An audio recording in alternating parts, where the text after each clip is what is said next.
Yes, people, what's going on? Welcome to AdamMcKola TV. I am Adam. I am in Barcelona right now, in Spain. And of course, this is quite relevant right now because Manchester United have got the here we go on Sergio Reguilon from Spurs on loan. He is undertaking a medical right now. This is according to Fabrizio Romano. He is giving it that here we go. And I am here in Spain, a little bit tipsy, a little bit waved. I've been here with poker stars playing some poker in the EPT Barcelona, and unfortunately I haven't had much luck in the poker today or in the last few days. That's no worries, we've got another tournament next week in Brighton and I cannot wait for that. And it's weird because Brighton is also relevant in this conversation because Cucurella was close to signing for Manchester United. That deal is not happening right now. Manchester United were in the market for a left back. Luke Shaw got injured. It looks like Luke Shaw could be out for a while because we heard it could be for a couple of weeks, but that's not going to happen. It looks like that could be closer to months rather than weeks because Manchester United have been in the market for an emergency loan, and that is going to be Sergio Reguilon. We were linked with Sergio Reguilon a lot in the past when he joined Spurs. If you remember, Manchester United were linked with signing him then, and it didn't happen at that time. He opted to go to Spurs. Manchester United didn't follow up with their interest, and we didn't make the signing. It's obvious if at that time Manchester United went for him, he wouldn't sign for us, because who would sign for Spurs over Manchester United? Now, since he's gone to Spurs, his stock has clearly dropped, much like Cucurella's. Since he's left Brighton, gone to Chelsea, his stock has dropped. I was up for signing either of them, and I don't get a lot of people have gone absolutely mental over this one. Let me sit down somewhere. A lot of people have gone absolutely mental over this one, and they've started saying all sorts like, what are Manchester United doing? Like, oh, we're going crazy. Look, I criticise our inability to sign Sofian Amrabat. I criticise our inability to keep within financial fair play. I criticise our inability to be able to spend because of what the Glazers have been doing to the club. I criticise all of that. Their negligence has led to Manchester United being in this position. But Manchester United have got Tyrell Malacia at the club on a long-term deal. We've got Luke Shaw at the club on a long-term deal.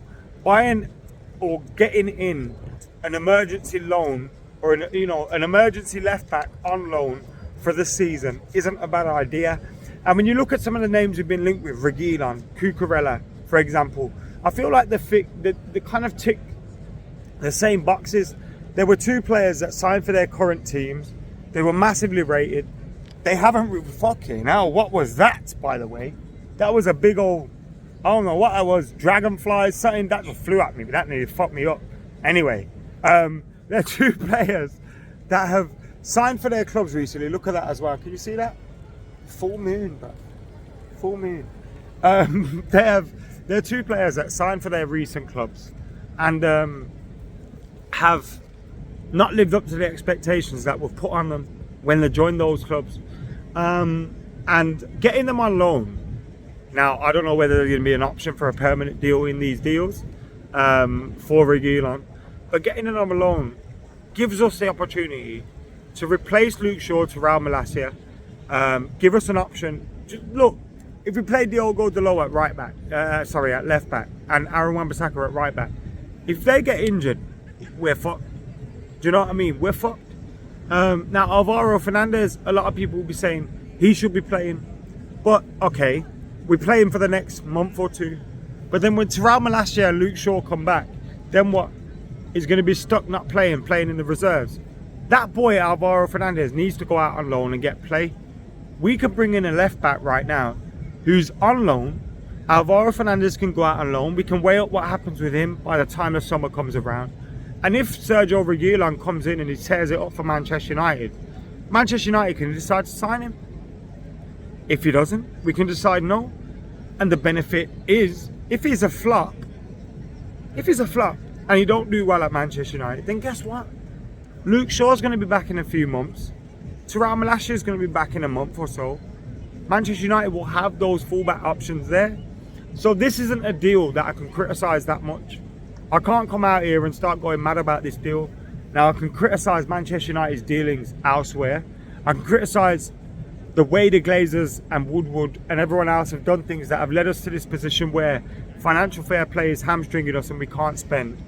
Now, it was interesting, I read something from, I think it was Kieran Maguire earlier, that said Manchester United could spend if there was input from the owners, but there's no input from the owners. We're looking at someone like, you know, the potential owners that could be coming in, such as Ratcliffe, the Qataris, etc. And those are the guys that would potentially be putting money in to Manchester United. Now look, there's drawbacks to those guys potentially coming into Manchester United, and we can all acknowledge them, but we're hamstrung at the moment because of the Glazers. We need the Glazers to fuck off, and fuck off fast, and they're not.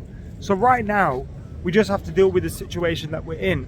Ten Hag has to, and I hope, yeah, if I was Ten Hag, you'd probably thinking, what the fuck is going on? Like, so many other clubs can spend. Manchester United are in a position where we're not. And when we are spending, we're relying upon Erik Ten Hag's influence. There's no structure at the club. If you look at what he did at Ajax, a lot of that, there was a, you know, responsible for that was, the responsibility for that lied on Van der Sar, Overmars. It wasn't just Ten Hag, it was a team effort. Manchester United need to have a team in play behind the scenes that are doing things to get Manchester United further forward and hopefully get Manchester United winning trophies again. Relying upon just Ten Hag puts too much pressure on him, for starters, but also, like, we need to rely upon a scouting unit. Everyone that seems to be at the moment that we're going for is down to Ten Hag, down to that, or just short-term options. Sergio Reguilon on loan, AdamMcKola on loan. You know, all these kind of short-term signings that we're making. It's not great, and that's down to the ownership. That's down to the ownership. Hopefully that will change soon. But right now we have to deal with the circumstances that we're in. Now we hear that Amrabat could happen. If that could happen, that'd be absolutely amazing. But right now, we don't know whether that will. So we have to wait and see. But Sergio Reguilon to Manchester United has been given the here we go. I think it could be a decent signing. He's a player with a lot to prove for himself. Before he joined Spurs, I wanted him to join Manchester United. There'll be videos out there of me saying I wanted him to join Manchester United. Now you look at Spurs over the last few years, they've been atrocious. Do you know what I mean? Maybe Erik Ten Hag can get something out of this player, and maybe it'll be a shrewd signing. But that's what we're hoping for right now, shrewd signings, because the Glazers are fucking us up. Anyway, let us know your thoughts on everything in the comments below. I'm AdamMcKola, a little bit waved out here in Barcelona. Thanks to PokerStars. And of course, remember, I got a little interview coming up for you guys as well on the club with a certain Manchester United and Barcelona legend. I'll see you in a bit.